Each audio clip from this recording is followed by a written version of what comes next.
welcome to this somewhat game review, kind of like, but it's more of a special game review because instead of doing just a regular game, instead I'm going to be reviewing two games, which are multi-carts. The first one is this 150-in-1 NES Classics for the Game Boy Advance, and the other one is 361 games in one for the Game Boy Advance. This one's more special, so I'm going to spend time on this one, but I still wanted to go over this one, so let's get into it. So I'm going to start this off with the 150-in-1 NES game. And also keep this in mind, I don't have a way to capture Game Boy footage, so this is what you're just going to have to deal with. Sorry about that. So when you boot it up, you get this nice list of games, and it's really nice, clean, and just simple. And we're just going to start by playing a game, Super Mario Brothers. You all should know this one. It's Super Mario Brothers. It works really well, and it just plays really well. Something I find really cool about this game is that if you hit both L and R, you get this little menu. You can put in cheats, you can load up save states, you can create save states, and you can just exit the game whenever you want to without needing to turn off the console, which I think is really nice. Now, the only problem I've seen to have with this is that after you leave a bigger game, say Kirby's Adventure, usually say the memory's full and you have to delete games, but it doesn't actually delete the games. But the only problem is that afterwards it will kind of crash the game a lot, but after that it will work. But enough with that game, let's talk about the main attraction, the 369-in-1 for the Game Boy. Now, the cool thing about this game is that it came in its own little case with all the games in the back, and it has a nice little slide out when you put in the game, which is really nice. And it actually has some great games on here, which I will show now. So you boot it up and you get immediately hit with a list of games. And as you can see on the top, it says no repeat, which is somewhat true. The only problem I see to have with it is that it has a lot of Super Mario Brothers ROM hacks, but other than that, it's good. It even saves the Pokemon games, which I will show now.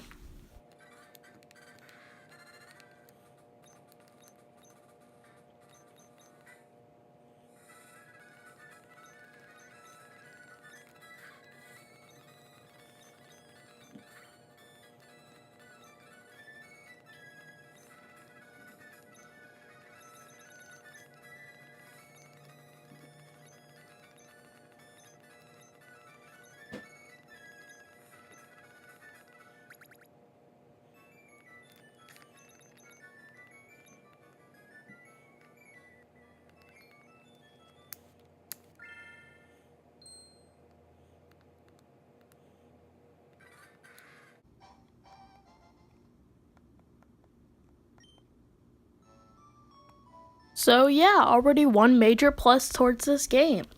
The only problem I have with it is that unlike the 150-in-1 NES game, you do have to turn off the console every time you switch a game. But it's not terrible. Actually, something that is funny is that it calls Mario Kart Super Circuit Mario Kart Advanced, which is funny. And also, my favorite game at the moment is Mario vs. Donkey Kong.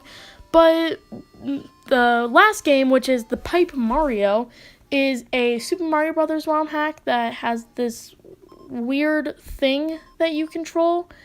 If anyone can tell me what it is, leave it in the comments. But I don't know what it is.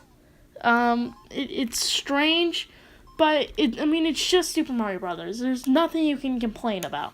Okay, let's see. How about Mario's An Endless Journey? And this is what I mean by Super Mario Brothers hacks. There's a lot of them on here. This one's just a water level of Super Mario Brothers. I'm pretty sure it's supposed to be a lot like the Minus World, but it's really just a water level. I really haven't bothered to get past it, so hey. This one I thought was funny, Duke Nukem, which is really just a game called Duke. And this game's actually pretty fun. I haven't played much of it, but basically what I know of is you're a bird trying to get your egg down to the bottom. It's really hard, but it's actually pretty fun.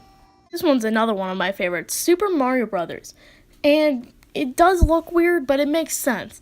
It's like a Windows-like Super Mario Brothers where instead of, say, the question blocks, it is files, which I think is really cool. And I actually kind of like it better than just the normal Super Mario Brothers. But other than that, it is just Super Mario Brothers. No changes at all.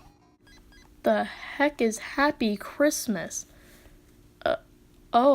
It's not a Christmas game at all. It's a game called Pon Poco Pow. What? It kind of looks like a Bubble Bobble ripoff almost. I don't get it.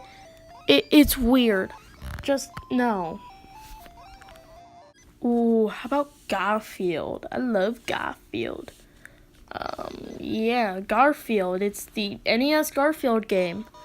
Hopefully there is one. I didn't research, but yeah, all it is the NES Garfield game. Escape from Hell! It's a weird Japanese game that is actually kind of fun, but I have no idea what I'm doing. So, tell me if I'm playing it right or wrong. Tell me, comments. Tell me. Now, this one's strange. Mario and Lewis. Really, it's one of those games where you just gotta see it for yourself. It is so strange.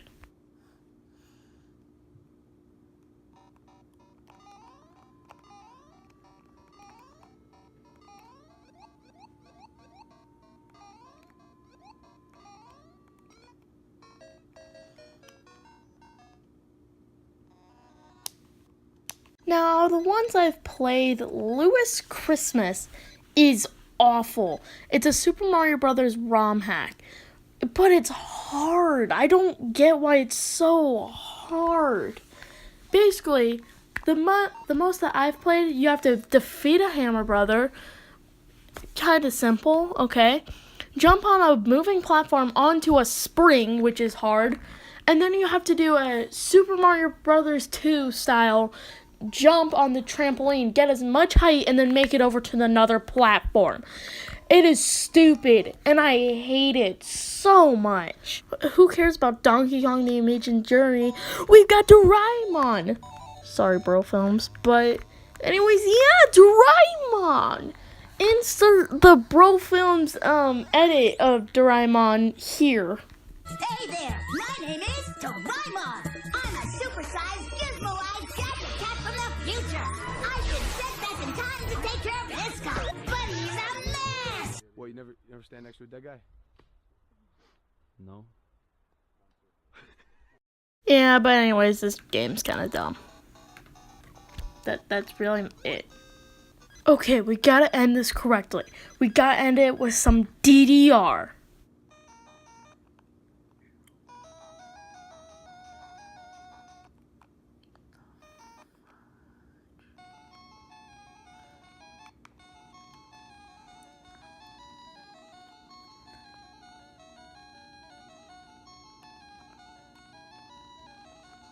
Yeah, this game kind of sucks, with the main problem being that you can't do two directions at once on a freaking D-pad.